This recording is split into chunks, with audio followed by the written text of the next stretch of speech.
Hello again and myself doctor Dipesh मेघवानी। मैं आप सभी के साथ रहता हूँ 11:30 से 5:30 अवेलेबल।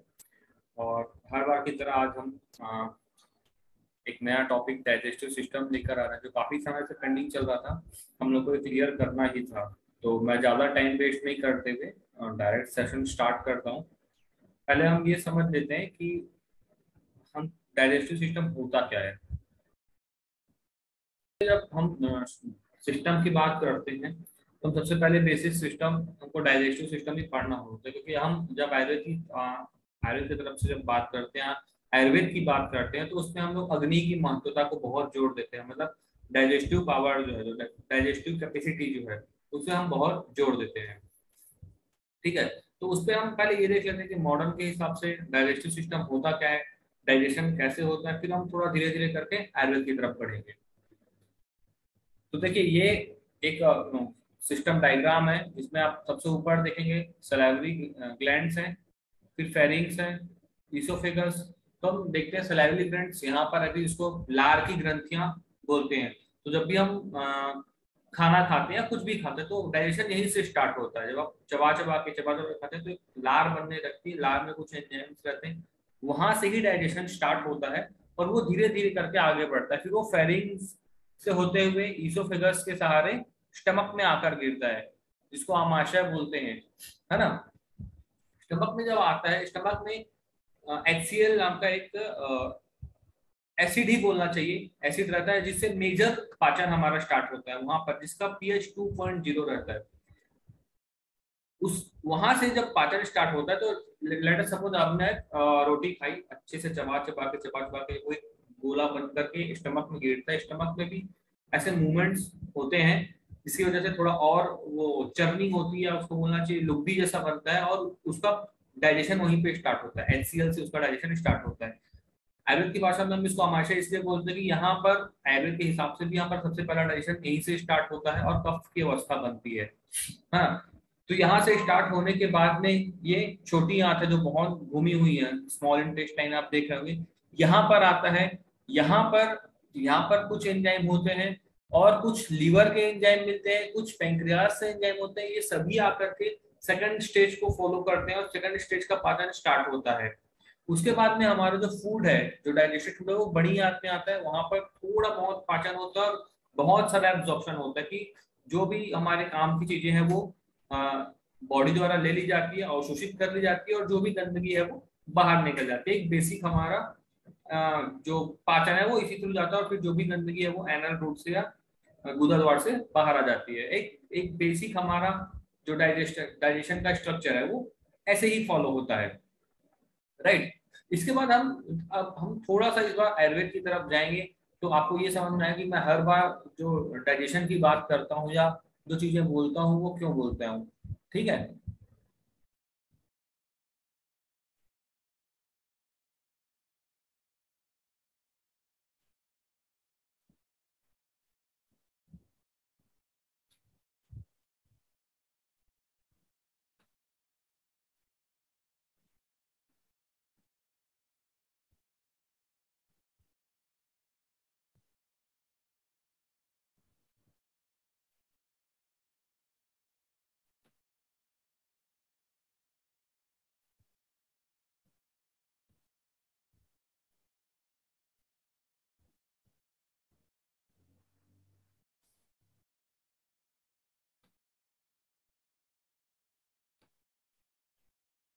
ये वाली पिक्चर क्लियर है, थोड़ी ब्लर है बट पिक्चर क्लियर है आप लोगों को। ये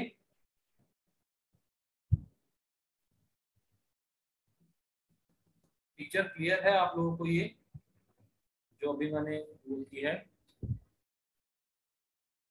ओके, थैंक यू। तो आज हम थोड़ा सा आयुर्वेद के साइड में देखिए, हमने तो प्रोसेस देख ली है कि हमारी प्रोसेस कैसे होती है, या हमने डाइजेशन के हम जो बेसिक प्रोसेस है हम उस पर कैसे बात करते हैं, कैसे मुंह से लेकर के हम ये पूरा एलिमेंट्री कैनाल है वो कैसे फॉलो करता है। मैं बहुत ज्यादा एंजाइम्स और इसके पीछे जाऊंगा तो आप लोग कंफ्यूज होंगे। एक बेसिक हमको समझ में आ गया है कि मुंह से स्टार्ट होता है डाइजेशन, इसीलिए दांत दिए गए हैं कि सबको चबा चबा के यहाँ रोल अप करके ही हमको आगे बढ़ना है।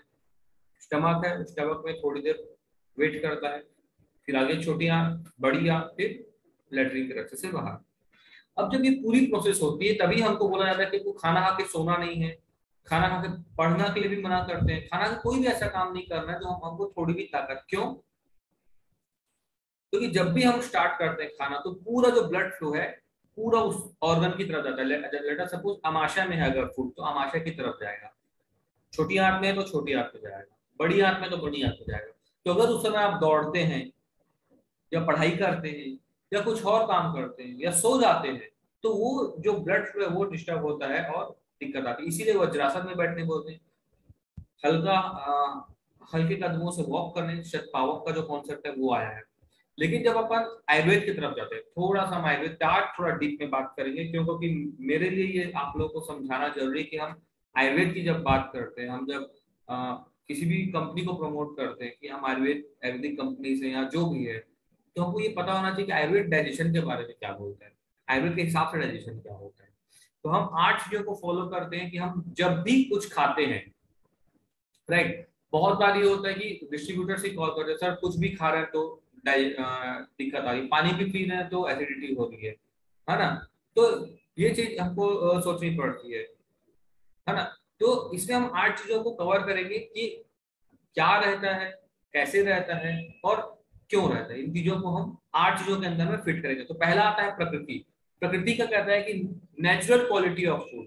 नेचुरल क्वालिटी ऑफ फूड में कैसा रहेगा, जैसे हम दाल चावल के ही हम एक बेस लेके चलेंगे। इंडिया में हर अलग अलग जगह में अलग अलग, जैसे कि अब हमारे छत्तीसगढ़ में चावल ज्यादा खाते हैं, मध्य प्रदेश और इधर ऊपर साइड में रोटी ज्यादा खाते हैं। आप साउथ में जाएंगे तो वहाँ रसम और चावल का ही प्रयोग ज्यादा होता है। उड़ीसा साइड में जाएंगे तो वहाँ उसका चावल वगैरह ज्यादा खाते हैं। तो ये चीजें हम लोग को थोड़ा सा अपने एरिया में जो चलन है उस चीज का ध्यान देना पड़ता है कि हमारे चीज में क्या चल रहा है। जैसे मैं छत्तीसगढ़ से, रायपुर छत्तीसगढ़ से हूँ, तो मैं ये जानता हूँ कि हमारे यहाँ चावल, दाल चावल, पत्ते वाली सब्जियां, भाजी जिसको बोलते हैं, ये ज्यादा खाते हैं। तो इसका जो क्वालिटी है वो अच्छा रहना चाहिए। बहुत आधा पका हुआ है, पका हुआ ढंग से नहीं है, कल का पका हुआ, ओवर कुक्ड जला हुआ है, ये चीजें जो चीज है ना, इसी क्वालिटी हमको ध्यान देनी होती है। बहुत बारी हड़बड़ी के चक्कर में आधा पका, या हम मोस्टली जगह में देखते हैं जो छोटे ठेले और ऐसे रहते हैं वहां पर बहुत ज्यादा हाइजीन या क्वालिटी का ध्यान नहीं रखा जाता है। तो ऐसी चीजें खाने से भी हमारे जो डाइजेशन का इशू आता है। अगर आप अच्छी चीज खाएंगे अच्छा डाइजेशन होगा, बॉडी अच्छी बनेगी। खराब चीज खाएंगे खराब डाइजेशन होगा, बॉडी खराब होने लगेगी। और ये वन डे प्रोसेस नहीं है, लाइक ना, ये वन डे प्रोसेस नहीं है। हमको समझ, हम लोग को क्या लगता है कि हम बैठे हैं और हमने अचानक से बर्प कर दिया, हमने से डकार मार दी, हम सॉरी बोल के पीछे हट जाते हैं। हाँ, आज का ये न्यू नॉर्मल हो गया कि हाँ हमने डकार मार के सॉरी बोल दिया, दैट इज ओके। बट ये ओके नहीं है। आपको यहीं से ध्यान देना होता है कि यार डकार आप हो रही, डकार एक फ्रेश आती है खाना खाने के 15-20 मिनट आधे घंटे में आपको डकार या खाते साथ ही आ जाती है। तो इस चीज का हमको ध्यान रखना है। सेकेंड थिंग है करण, प्रोसेसिंग ऑफ फूड। अब प्रोसेस कैसे करना है, जैसे कि हम कैसे बना रहे हैं उसको, लाइक जैसे कि तांबे के बर्तन में पानी गर्म करना, ये एक विरुद्ध प्रोसेस है। दही को गर्म करना, ये विरुद्ध प्रोसेस है ना। ये चीजें हमको ध्यान देनी होती है। चावल या दाल को कच्चा खाना, ये विरुद्ध प्रोसेस है। तो जो भी प्रोसेस हो रहा है आपके फूड के साथ में, वो जैसे कि चावल को कुकर में बनाना, ये भी एक गलत प्रोसेस है। चावल को खुले बर्तन में बनाया जाता है जिससे आप पसिया निकाल सके, that is the right process. तो आपको प्रोसेस का भी पता होना चाहिए कि आप जो फूड ले रहे हैं वो प्रोसेस कैसा हुआ है। भाई खाना इज नॉट इम्पोर्टेंट, पचाना इज इम्पोर्टेंट। आप कच्ची मछली अगर पचा जाते हैं तो दैट इज ओके, कोई दिक्कत नहीं है, आपको खा सकते हैं। लेकिन आप अगर पकी हुई मछली डाइजेस्ट नहीं कर पा रहे हैं तो आपको खाने का वहां पर हक नहीं है, क्योंकि वो दिक्कत देगा। थर्ड थिंग है संयोग। संयोग में मैं इसके एक बात और इमेज बताऊंगा कि कौन कौन से फूड किसी के साथ नहीं खाना चाहिए। मतलब आपको ये कि कुछ चीजें नहीं खानी चाहिए, जैसे कि मछली के साथ दूध, दूध के साथ नमक, दूध के साथ मूली, दूध के साथ जैसे मिल्क शेक पीते हैं हम, बनाना हो गया या मस्क मेलन हो गया, ये जो चीजें पीते हैं ये नहीं खाना चाहिए। ठंडा गर्म एक साथ, शहद और उसमें, ये सब हमको ध्यान देना रहता है कि ये नहीं खाना है करके, है ना। ये मैं अभी नेक्स्ट स्लाइड उठाऊंगा तो आपको बताऊंगा कौन कौन से फूड हम जो कॉमन खाते हैं वो हमको नहीं खाने चाहिए। फोर्थ है राशि। अब हमको क्वांटिटी का ध्यान देना होता है। राशि में आता है एक अति मात्रा, एक लघु मात्रा। अति मात्रा में आएगा, आपकी भूख अगर 4 रोटी की है और आप खा रहे हैं 8 रोटी, होता है ना, हम जब पार्टीज में जाते हैं, अच्छा फूड है, हम ये भी ट्राई, हम डोसे भी ट्राई करेंगे, हम चाउमीन भी ट्राई करेंगे, हम मंचूरियन भी ट्राई करेंगे, है ना। तो ये चीजें जब आने लगती है ना, तो हम अपनी अपनी राशि जो हम हमारी जो कैपेसिटी हम उससे ज्यादा खाने लगते हैं, तो राशि का भी ध्यान रखना है। सिमिलरली क्या होता है, जब घर में करेला बन गया, टिंडे बन गए, तो हम एक रोटी नहीं खा पाएंगे, ऐसा हो जाता है। तो आप जब कम राशि खाएंगे तो वात की वृद्धि होती है, हाथ पैर में दर्द और बॉडी कमजोर होने लगती है। सिमिलरली आप जब अति मात्रा में खाना खाते हैं तो फैट बनने लगता है, थायराइड वगैरह होने लगती है, कोलेस्ट्रॉल बढ़ने लगता है, तो ये चीजों का भी ध्यान देना है। इसके बाद में देश, देश मतलब कौन सी जगह में कौन सी चीज कल्टीवेट मतलब पैदा हो रही है। जैसे अगर आप साउथ में हैं और आप छोले भटूरे खा रहे हैं नॉर्थ का, या मक्के की रोटी और सरसों का साग खा रहे हैं, तो डेफिनेटली आपको बीमारी होगी, राइट। भाई अगर एक नॉर्थ इंडियन, अगर एक कोई पंजाबी है, वो साउथ इंडियन शिफ्ट होता है किसी भी कारण से, है ना, तो उसको उस जगह पर जहां रह रहा है, लेटर सपोज वो चेन्नई में रह रहा है, तो उसको चाहिए कि वो चेन्नई का खाना खाए, चेन्नई में जो पैटर्न है वैसा खाना खाए। अगर वो पंजाबी डिशेस खाता है या फिर दही लस्सी पीता है, तो उसको मैक्सिमम चांस है कि उसकी तबीयत खराब होगी, क्योंकि वो जिस जगह में रह रहा है उस जगह पे वैसा टेम्परामेंट ही नहीं है कि वो ज्यादा खाए। जैसे छत्तीसगढ़ में, हम छत्तीसगढ़ बीचों बीच है, कहीं से हमको समुद्र का कनेक्शन नहीं, अगर छत्तीसगढ़ में लोग ज्यादा मछली खाते हैं जो हमारा फूड नहीं है, तो उनको त्वचा रोग, गाउटी आर्थराइटिस मैक्सिमम होने के चांस रहते हैं, इवन तो कैंसर तक ये बातें पहुंचने लगती है। जैसे आप कोस्टल एरिया में, जैसे केरल है, बॉम्बे है, गोवा है, इस एरिया में जाए आप, इसमें यहाँ पर सी फूड बहुत चलता है, तो यहाँ पर आपको सी फूड लेना चाहिए। आप अगर नॉर्थ जाते हैं, साउथ जाते हैं, वहां जाकर आप सी फूड ले लें, तो ये गलत चीज है। ये आपके डाइजेशन के लिए कंफर्टेबल भी नहीं है और आपकी बॉडी के लिए भी कंफर्टेबल नहीं होता। इसलिए आप जहां पर है, जिस देश में है, बोलते हैं ना जैसा देश वैसा भेष, तो वैसा ही है, जैसा देश वैसा भेष वैसा खाना, ये चीज भी हमको ध्यान देना रहता है, ठीक है। इसके बाद है काल, टाइम ऑफ इनटेक फूड। अब इसमें दो चीजें हैं, आप कब खाना खा रहे हैं और खाने खाने को पचने के लिए कितना समय दे रहे हैं। जैसे कि अभी बहुत से लोग क्या होता है, अभी एक बहुत यूट्यूब और व्हाट्सएप और फेसबुक, ये सब अलग अलग लोग बहुत ज्यादा ज्ञान की बातें करते हैं, तो लोग भी अपने हिसाब, उसके हिसाब से अपने रूटीन को सेट करते हैं। सुबह 9 बजे नाश्ता करना है, दोपहर में 1 बजे खाना खाना है, फिर सलाद खानी है, और फिर हमको 7-8 बजे तक खाना खाना है। लेकिन इसमें एक चीज मिसिंग हो जाती है ना, इसमें आपको भूख लग रही है कि नहीं लग रही है, ये ध्यान देना जरूरी है। अगर आपने 9 बजे लेट अस सपोज रोटी सब्जी खाई है और आपको 1 बजे भूख नहीं लग रही है, तो आपको उस समय खाना नहीं खाना है। आपको अगर 3 बजे भूख लग रही है, तो आपको, आप ये समझिए कि आपकी जो 4 रोटी है वो 6 घंटे में डाइजेस्ट हो रही है, तो आपका डाइजेशन थोड़ा सा वीक है, उसको आपको अपने हिसाब से खाना खाना है ना।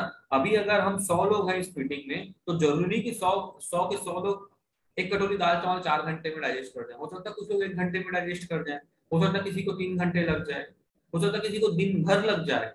तो हर किसी की ना जो डाइजेस्टिव फायर है, जो अग्नि है, वो अलग अलग है, तो हमको उस हिसाब से भी ध्यान देना होता है कि हमको किस समय पे खाना खाना है। सेकंड थिंग, अगर हमने खाना खाया है तो उसको पचने के लिए भी समय देना है ना। जैसे कुछ समय, जैसे आप खाने के बाद में सोना नहीं रहता है, बहुत से लोग क्या करते हैं, 2 बजे खाना खाते हैं, 3 बजे दोपहर में सो जाते हैं। सिमिलरली 10 बजे रात को खाना खाते हैं, 11 बजे सो जाते हैं। That is the wrong combination, ये आपकी बॉडी को तोड़ के रख देगा।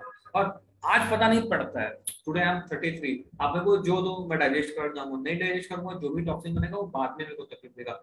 आफ्टर 40, आफ्टर 45, जब एक फीमेल का मेनोपॉज होता है, जब मेंसेस बंद होते हैं, और एक जब मेल में भी प्रोस्टेट के इश्यूज आने लगते हैं, तब बॉडी जब बुढ़ापे की ओर अग्रसर होती है, तब समझ में आता है कि ये चीजें आज दिक्कत दे रही है। दे आर लाइक जो बीज, अगर हम आज गड़बड़ करेंगे तो आज हम बीज होके रखते हैं अपनी बीमारी में, वो आगे चल के चल के चल के चल के जब हमारी बॉडी कमजोर होगी ना, तब वो ताकतवर होने लगती है और आपको वो परेशानी देती है। अभी हम देखते हैं 30 की एज में, 40 की एज में अचानक से हार्ट अटैक आ रहा है, ब्रेन हेमरेज हो रहे हैं। ये क्यों हो रहा है? वही फॉल्टी हैबिट्स के कारण, हम कुछ जो मन में आता है हम वो खाते हैं। अभी देखिए इस दशक में, आफ्टर 2012 या 2014, इसके बाद में चाइनीज, मैक्सिकन, इटालियन और इसका चलन बढ़ गया हम लोग, एंड वी फील प्राउड कि यार नहीं, मैं तो मैक्सिकन कुजिन पसंद करता हूँ, मैं इटालियन कुजिन पसंद करता हूँ। ये सब फालतू की बातें हैं। हम इंडिया में इंडियन हैं तो इंडियन कुजिन पसंद करना हमारी मजबूरी है। आप अगर यहाँ बैठ के चाइनीज खाएंगे तो बीमारी होगी ही। चाइनीज तो इंडियन नहीं खाते हैं, जापानीज तो इंडियन फूड नहीं खा रहे हैं, वो वंस इन अ वाइल खाते हैं, महीने 2 महीने में एक बार, क्योंकि वो हमारा फूड नहीं है। और बहुत फेमस जो फिलोसफर वगैरह रहते हैं वो बोल के गए हैं, कम खाओ गम खाओ। आपको जितनी भी आपकी मात्रा रहती है उससे कम ही खाना होता है। जितनी भी आपकी कैपेसिटी है, लाइक आप 4 रोटी खा रहे हैं तो आप 3 रोटी खाइए।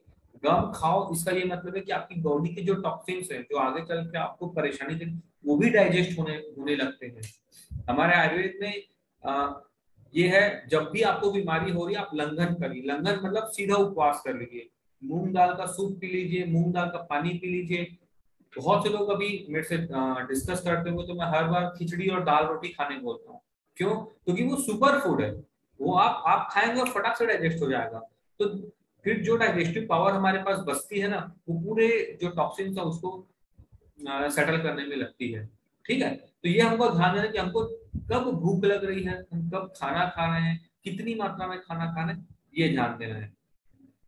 उपयोग संस्था में क्या है, रूल्स ऑफ टेकिंग फूड, कुछ नियम रहते हैं खाना खाने के। जैसे आप शांति से बैठ के चबा चबा के खाना खाएं, खाना खाते समय बात ना करें, हमको सबको पता होता है। खाना खाते समय टीवी नहीं देखना, बहुत फास्ट नहीं खाना है और बहुत जल्दी धीरे धीरे भी नहीं खाना है ना। और सबसे बड़ी बात, गरम और फ्रेश भोजन खाना है। एक दिन का बासी, 2 दिन का बासी ऐसे नहीं खाना है, तो चीज का ध्यान रखना है ना। इसके बाद में उपयोगिता। उपयोगिता में the person who consumes food. अब देखिए, हम जैसे मैंने बोला हम 100 लोग हैं, तो 100 के टेम्परामेंट अलग अलग हो सकता है। जैसे मुझे करेले की सब्जी पसंद हो सकता है, आपको पसंद ना हो। तो जब मैं करेला खाऊंगा तो वो मेरी बॉडी में न्यूट्रिशन देगा, लेकिन जिसको करेला बिल्कुल पसंद नहीं, उसको नफरत है, उसको आप करेला खिलाएंगे तो उसकी बॉडी में एसिडिटी करेगा, ये श्योर है। इसका ये मतलब नहीं कि आप करेला नहीं खाएंगे और आप पिज्जा पसंद हो तो पिज्जा खाएंगे, है ना। आपको ये चीज तय करनी है कि आप जो खा रहे हैं वो हेल्दी भी हो। मन कर रहा है पिज्जा खाने का, तो ऐसा नहीं कि पिज्जा ही खाना है, आपको कुछ तो भी हेल्दी ही बनाकर चलना पड़ेगा। आपको ध्यान देना पड़ेगा कि मैं हेल्दी चीज भी खाऊं, ये चीज हमको ध्यान देनी है ना। तो एक बार आप फिर से देखेंगे, हमको क्वालिटी का ध्यान देना है, फूड की प्रोसेसिंग कैसे हो रही है ये ध्यान देना है। कॉम्बिनेशन, अब एक कॉम्बिनेशन में एक बहुत हम ये चीज देखते हैं, बहुत से लोग गर्म पानी में शहद मिला के पीते हैं, गर्म पानी में शहद और नींबू, ये सबसे खराब कॉम्बिनेशन है। ये तो आपको किस्मत माननी चाहिए कि जो कंपनियां शहद बना रही है प्योर बनाती नहीं तो अभी तक के बहुत से लोग बीमार पड़ गए होते। ये सबसे खराब कॉम्बिनेशन है, जब आप गर्म पानी में शहद मिलाते हैं या हम दही को गर्म करके खाते हैं, ये गलत चीजें हैं। ऐसा हमको नहीं करना चाहिए। आपको कुनकुने पानी में शहद मिलाना है, उसमें नींबू मिला के पीना है, उसी से वजन कम होता है। गर्म पानी और शहद एक विष जैसा काम करता है, वो बॉडी में टॉक्सिन्स को क्रिएट करते हैं। चौथा है राशि। आपको अपनी क्वांटिटी, आपको अपनी बॉडी की क्वांटिटी, आपकी जो डाइजेस्टिव कैपेसिटी है उस हिसाब से आपको ध्यान देना होता है कि आप कितना डाइजेस्ट कर सकते हैं या कितना खा सकते हैं। ठीक है, इसके बाद में देश, आप जहां पर है कोशिश करें कि उस जगह का उस लोकल फूड ही ट्राई करें, है ना। अपने अपने हैबिटेट के हिसाब से ही आप ध्यान दें। काल, आपको ये देखना है कि समय आप कौन सा ले रहे हैं भाई। कब खाना खाना है, रात को 1 बजे 2 बजे खाना खाना, दैट इज नॉट गुड। आप एक रूटीन बनाइए, रूटीन को फॉलो करिए। जब भूख लगे तब खाना खाइए, जब प्यास लगे तब पानी पिए, लेकिन एक रूटीन के साथ। उपयोग संस्था मतलब जो रूल्स हैं, आप जैसे खाना खाने के बाद पानी नहीं पीना है, खाना खाना चबा चबा के खाना है, खाना खाने के बाद 100 कदम चलना है, गर्म फूड खाना है और आराम से बैठे खाना है, हड़बड़ी में चिंता करते हुए नहीं खाना है। ये थोड़ी चीजों का उनको ध्यान देता है। उपयोग संस्था, द पर्सन, हर आदमी का अपना टेम्परामेंट रहता है, उस हिसाब से उसको चलना चाहिए। वो अपनी अपनी जो इच्छाएं हैं और अपनी जो पसंदीदा और नापसंदीदा चीजें उसके हिसाब से चलना चाहिए, लेकिन ये ध्यान देना चाहिए कि आपकी जो पसंदीदा लिस्ट में अच्छी चीजें भी शामिल हो, है ना। तो ये चीजों का हमको ध्यान देना होता है। मिल्क है, अगर हम एक दूध उठा रहे हैं तो दूध के साथ में एक जो रॉ अंडे रहते हैं वो, फिश, खिचड़ी या तरबूज और खरबूज या नमकीन नमकीन टाइप के जो फ्रूट्स रहते हैं या नमकीन चीजें, नमक वगैरह की बात, ये चीजें जो रहती है ये खून को बहुत जल्दी खराब करती है। हो सकता है आपके खून में कोलेस्ट्रॉल जमने लगे, हो सकता है आपका खून खराब हो जाए और कोई स्किन डिजीज हो जाए, तो ये चीजें भी ध्यान देनी होती है। इसके साथ में अब जैसे मूली है, तो मूली खा करके दूध पीना या दूध खाया हुआ है और मूली खाना, या दूध के मूली के साथ में आप केला खाना, ये चीजें, इससे हमें मूली के साथ में किशमिश या मूली के आसपास में किशमिश खाना ये भी गलत है। सिमिलरली जो मैंगो है, आम के साथ में दही या आम के साथ में क्रीम या आम के साथ में चीज या आम के साथ में कोकुम्बर, ये चीजें हमको अवॉइड करनी चाहिए, काफी ज्यादा डैमेजिंग रहती है। साथ ही मिल्क, सॉरी लेमन, लेमन दही के साथ में लेमन, आपको मिल्क के साथ में लेमन और टमाटर के साथ में लेमन, ये भी हमको अवॉइड करना चाहिए। जाकर के ऐसा कॉम्बिनेशन में आ जाए जो डाइजेस्ट नहीं होता है और तकलीफ देने लगता है। सिमिलरली कॉर्न है, कॉर्न के साथ में आप रेजिन, किशमिश, खजूर और केला, ये चीजें हमको जो हम बेसिक लेवल पे जो करते हैं ये हमको ध्यान देना चाहिए। एक बेसिक लिस्ट है विरुद्ध आहार की, एक टर्म आता है आयुर्वेद में जिसको हम विरुद्ध आहार बोलते हैं। विरुद्ध मतलब दोनों को साथ में नहीं खाना है। अभी लोग दूध के साथ मछली, दही के साथ मैंगो या क्रीम के साथ मैंगो या दही के साथ आप दोनों चीज गर्म करके खाना, ये जो चीजें कर रहे हैं, या बनाना शेक्स वगैरह देना या ऐसे ही फ्रूट्स का शेक बनाना दूध के साथ, जो कंपेटेबल नहीं है, ये तकलीफ देगा ही देगा। या घी और शहद समान मात्रा में खाना, घी शहद को गर्म करके खाना, ये चीजें आपको बहुत ही डैमेज करती है। और ये कैसा है, एक टर्म आता है आयुर्वेद में गर्विश का, मतलब वो आपकी बॉडी में चुप कर कैसा बैठा रहता है, एक बीज जैसा है। फिर जब भी फेवरेबल कंडीशन मिलेगी या जब भी आपकी बॉडी बीमार पड़ेगी, वो एकदम से एक्टिवेट होता है और आपकी बॉडी को तकलीफ देना स्टार्ट करता है। तो ये चीजों का हमको ध्यान देना चाहिए। इन चीजों की वजह से इसके बाद हम देखेंगे कि कुछ फूड कॉम्बिनेशन हैं जिसको हमको हमेशा अवॉइड करना चाहिए, है ना, जो हमारी बॉडी को सबसे ज्यादा खराब करते हैं। जैसे कुछ बीमारियां स्टार्ट होती है, अब हम बीमारियों की ओर अग्रसर होंगे।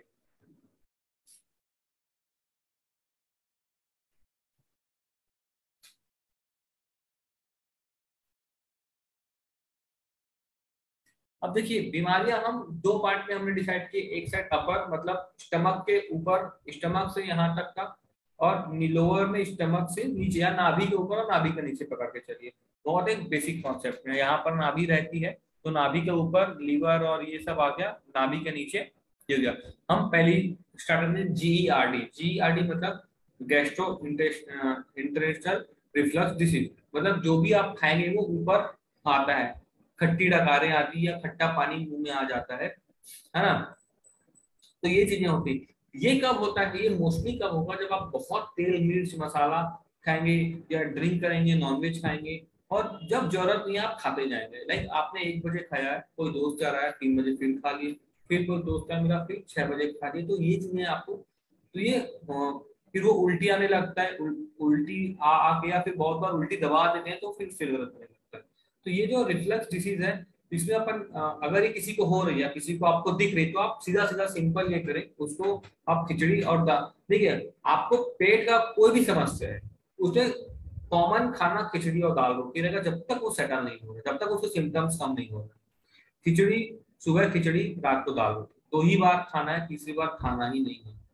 तो उसको वैसे भी भूख नहीं लग रही होती है, तो ये ध्यान देना है। अब इसमें क्या करना है, GERD में मोस्टली क्या होता है, उबाक आने लगती है, उल्टी आने लगती है। तो इसमें आप क्या करेंगे, 2 कैप्सूल आंवला के सीधा जीभ में रखना है ना, और उसको बोलना है कि घुमाते रहा, और जो लार बनेगी उसको अंदर ले लेना है। ये दिन में 3 बार करना है ना, और खिचड़ी और दाल रोटी खाने बोलना है, और लीव इज 30 ml दिन में 2 बार पिलाना है। तो ये बीमारी से ना आपको काफी जल्दी राहत मिलने लगती है। ये 3 चीजें ही करनी, खिचड़ी दाल रोटी, आंवला कैप्सूल 2 कैप्सूल, उसका मुंह में उसको पाउडर गिरा के मुंह में चलाते रहना है और अंदर ले लेना है। तीसरा लीविस 30 ml खाना खाने के पहले दिन में 2 बार बस। इसके बाद है पेप्टिक अल्सर। पेप्टिक अल्सर ये कि आपके स्टमक, ये जो आपका आमाशय है, इसमें एक बोलना चाहिए छाला या घाव जैसा बन जाता है। ये भी बहुत ज्यादा एसिडिक लेवल बढ़ने के कारण ही होता है। जो कॉमन कॉज है, हम कॉमन कॉज के बारे में पहले ही बात कर चुका है कि बेतरतीबी से खाना, अराजक ढंग से कभी भी कुछ भी खा लेना, कोई नियम कानून ना होना, ये चीजें बॉडी को डैमेज करती ही हैं। तो इसकी वजह से कुछ छाले हो जाते हैं या घाव बन जाते हैं। अब घाव में क्या, हमको सबसे पहले मलहम लगाना है ना। तो खाने में यही रहेगा, खिचड़ी और आपका दाल रोटी। डाइजेशन के सब सिस्टम में खिचड़ी और दाल रोटी की भोजन रहेगा। हमको अभी क्या करना है, इसमें हमको क्या करना रहता है, गिलोय 2 कैप्सूल, उसमें आधा चम्मच घी मिलाकर वैसे ही मुंह में चला चला के उसको अंदर लेना रहता है। उसके ऊपर से हमको एलोवेरा जूस पीना है गुनगुने पानी में। दिन में 2 बार ही करना है। और खाना खाने के बाद गैसोफ्री लेना है 30 ml दिन में 2 बार। पेप्टिक अल्सर या पेट में छला, ये आपको कैसे पता पड़ेगा कि पेप्टिक अल्सर, जैसे ही आपका पेशेंट खाना खाएगा उसको तुरंत उल्टी हो जाएगी। तो कोई ये समझना है कि कुछ तो छाला है या छिल गया है, ये है। और उसको बोलना है कि आप 1 कप दूध 2 इलायची फोड़ करके डाल के उबाल के रखिए, है ना, और उसको फ्रिज में रख दीजिए। फ्रिज से निकालना है सुबह, ब्रश वगैरह कर देता है तो वो रूम टेम्परेचर में आ जाता है, फिर सुबह सुबह उसको पी जाना। तो जब वो सुबह ठंडा दूध जब पेट में आता है तो एक ना मरहम का काम करता है, उसमें पूरा एक लेयर बना लेता है, उससे धीरे धीरे उसका जो घाव है या जो भी छाला है वो हील अप होने लगता है और ठीक लगने लगता है। तो ये चीजों का हमको थोड़ा ध्यान देना होता है। खाना खाने के पहले गिलोय और आधा चम्मच घी के साथ में उसको ऊपर से एलोवेरा जूस पीना है 30 ml गुनगुने पानी के साथ। और खाना खाने के बाद गैसो फ्री 25 ml या 30 ml कंडीशन देख करके नॉर्मल पानी के साथ, इतना बस लेना है। गैस्ट्राइटिस भी सेम सिमिलर ही है, गैस्ट्राइटिस भी सिमिलर ही है। एक हाँ, गैस्ट्राइटिस भी सिमिलर ही है। गैस्ट्राइटिस में सेम पेप्टिक अल्सर जैसा ही हमको मेंटेनेंस करना होता है। गिलोय 2 कैप्सूल आधा चम्मच घी के साथ में, उसके ऊपर एलोवेरा जूस पीना है खाने के बाद, आपका गैसो फ्री। डाइट इसमें भी खिचड़ी और दाल रोटी रहेगी। तीसरा है गैस्ट्रोपैरेसिस। इसमें ये काफी अलग अलग लोगों में अलग अलग सिम्टम हमको देखने को मिलते हैं। तो इसमें जैसा सिम्टम देखने, जैसे उल्टियां अगर ज्यादा हो रही है तो अलग चीज मिलेगी, अलग हम ट्रीटमेंट करेंगे। एसिड लग रहा है बहुत, पेट जल रहा है, पेट में से भट्टी जल रही है ऐसा लग रहा है, वो हम अलग करेंगे। खाना खाने के तुरंत बाद वो पूरा आधा पका गया खट्टा पानी का वो आ रहा है, तो उसमें अलग ट्रीटमेंट करेंगे। लूज मोशन हो रहा है तो अलग ट्रीटमेंट करेंगे। हाँ, पांचवा है गाल स्टोन। गाल स्टोन गाल ब्लैडर स्टोन है। एक ध्यान देंगे, स्टोन हमारी बॉडी में एक रीनल स्टोन होता है जो किडनी में बनता है, और एक गाल स्टोन होता है जो पित्ताशय या पित्त की थैली में बनता है। गाल स्टोन मोस्टली उन लोगों को बनता है जिन लोगों को एसिडिटी की परेशानी बहुत होती है, या जो लोग रात जगते हैं ज्यादा, या जो लोग अल्कोहल लेते हैं ज्यादा, ये 3 लोगों को गाल स्टोन होगा ही होगा। अब गाल स्टोन निकालने के लिए हमारे पास एक ही रूट है जो लेटरिन का रूट है, हमको वहीं से गाल स्टोन को बाहर निकालना होता है। तो हमको इसमें क्या करना रहता है, खाने में खिचड़ी और दाल रोटी चलेगा ही चलेगा। आप खाने के पहले लीविस 30 ml और 2 कैप्सूल गिलोय खाने के पहले। खाने के बाद गैसोफ्री 30 ml आधा चम्मच कब्जहर चूर्ण खाने के बाद लेंगे। तो उससे क्या थोड़े लूज मोशन होंगे और उसको धीरे धीरे वो गाल स्टोन ठीक होने लगेगा। अगर थोड़ी कब्ज की परेशानी आती है उसके बाद तो रात में उसको एलोवेरा जूस आप लेने बोल सकते हैं कि 30-40 ml एलोवेरा जूस गुनगुने पानी के साथ ले ले। तो इससे काफी एक आसानी होती है गाल स्टोन निकलने में। लेकिन उनको ध्यान देना होता है कि इस अगर जब ये दवाई चालू कर रहे हैं तो इसके साथ में वो तेल मिर्च मसाला पत्ते वाली सब्जी सब नहीं खाएंगे, इसलिए आपको ऑप्शन नहीं देना है खिचड़ी और दाल रोटी। मॉर्निंग में खिचड़ी लेना है, इवनिंग में दाल रोटी। खिचड़ी में घी का छौंका लगा सकते हैं, घी में जीरा सरसों वगैरह डाल करके आप छौंका लगा सकते हैं, और वो आप ले सकते हैं। आप वेजिटेबल खिचड़ी बना सकते हैं। शाम में मूंग की दाल और रोटी। ये 4-5-6 दिन भी लेंगे ना तो पेशेंट को काफी रिलीफ आ जाता है, फिर वो आपके कॉन्फिडेंस में आ जाता है ना। अब लोअर में सीलियर डिसीज है या डाइवर्टिकुलर डिसीज, ये आंतों की डिसीज है। इसमें अपन 3 चीजें मोस्टली देखेंगे। पहला डाइवर्टिकुलर डिसीज, इसमें कुछ ऐसे बोलना चाहिए, बड़ी आंत में मोस्टली ऐसे मूवमेंट्स हो जाते हैं जो जो आपके फूड है या जो अनडाइजेस्टेड फूड है उसको रोकता है और आगे बढ़ने नहीं देता, तो वो सड़ने लगता है और घाव बनने लगता है। दूसरा है इंफ्लामेटरी बाउल डिजीज, आपकी जो अतड़ियां हैं वो सूज जाती हैं। तीसरा है इरिटेबल बाउल सिंड्रोम, इसमें जो बाउल का मूवमेंट है, जो अथड़ियों का मूवमेंट एक हल्का सा मूवमेंट रहता है, वो स्पीड हो जाता है। आप कुछ भी खाएंगे, कुछ भी फूड पार्टिकल जाएगा तो उसको जल्दी जल्दी लूज मोशन होने लगता है। तो अथड़ियों में हम मोस्टली मोस्टली खिचड़ी दाल रोटी ही चलाएंगे, लेकिन जब भी हमको ये दिक्कत आएगी तो हम उसमें सीबकथॉर्न 30 ml, 2 गोली गिलोय, 2 गोली आंवला और 3 ड्रॉप तुलसी, सभी को मिक्स करके दिन में 2 बार खाने से पहले उनको देना है। रात में सोते समय 1 चम्मच कब्ज चूर्ण देना, जब अगर उसको पेशेंट को अगर लगता है कि मेरे को कब्ज हो रही है तो ये चीजें हमको थोड़ी सी ध्यान देनी होती है कि आपका जो ओवरऑल सिस्टम है ये इसी पे डिपेंड है ना, कि आप अपर साइड पे कैसे कर रहे हैं, लोअर साइड पे कैसे ट्रीटमेंट कर रहे हैं। लेकिन आप जब भी किसी पेशेंट से मिले या कोई भी नया आपको अपना बीमारी बता रहा है या दिक्कत बता रहा है, तो इस चीज का हम ध्यान देंगे कि हम उससे पूछेंगे कि रूटीन क्या है, कब उठ रहा है, कितना पानी पी रहा है ना, कितने समय खा रहा है, कितनी बार खा रहा है, क्या खा रहा है, खाने के बाद पानी कितना पी रहा है। ये चीजें जब आप पूछेंगे आपको समझना है कि गड़बड़ कहाँ पे है। आप बहुत लोग क्या करते हैं, एक के बाद एक के बाद एक बार, सुबह मैं 6 बजे उठा, चाय पिया, एप्पल खाया, फिर मैंने नारियल पानी पी लिया या जूस पी लिया, फिर नाश्ता कर लिया, फिर दोपहर में सलाद खा लिया, फिर दोपहर 2 बजे खाना खा लिया, फिर शाम को स्नैक्स खा लिया, चाय पी लिया, फिर रात को खाना खा लिया, फिर रात को और सुबह सुबह दूध पी। तो इतने बार खाने का सेंस नहीं बनता है। एक हेल्दी पर्सन दिन में 2 बार, उसको जम की भूख लगेगी और 2 ही बार खाना है।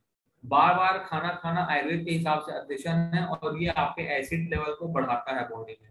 इस चीज का हमको ध्यान देना है।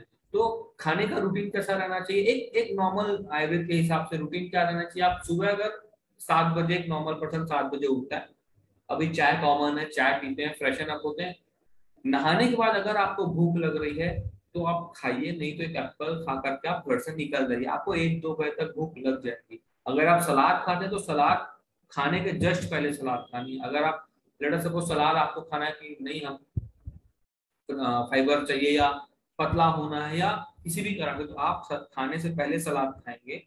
एक एक कटोरी या एक प्लेट में पहले सलाद लेंगे, पहले सलाद कंप्लीट करेंगे। सलाद कंप्लीट करने के बाद में जितना आपको लगता है, अगर सलाद कंप्लीट करने के बाद नहीं लगता कि मेरे को सिर्फ 2 रोटी की जरूरत है, तो आप सिर्फ 2 रोटी खाइए, और भी 1.5 रोटी खाइए, 2 भी पूरी मत खाइए, तो थोड़ा कम ही खाइए।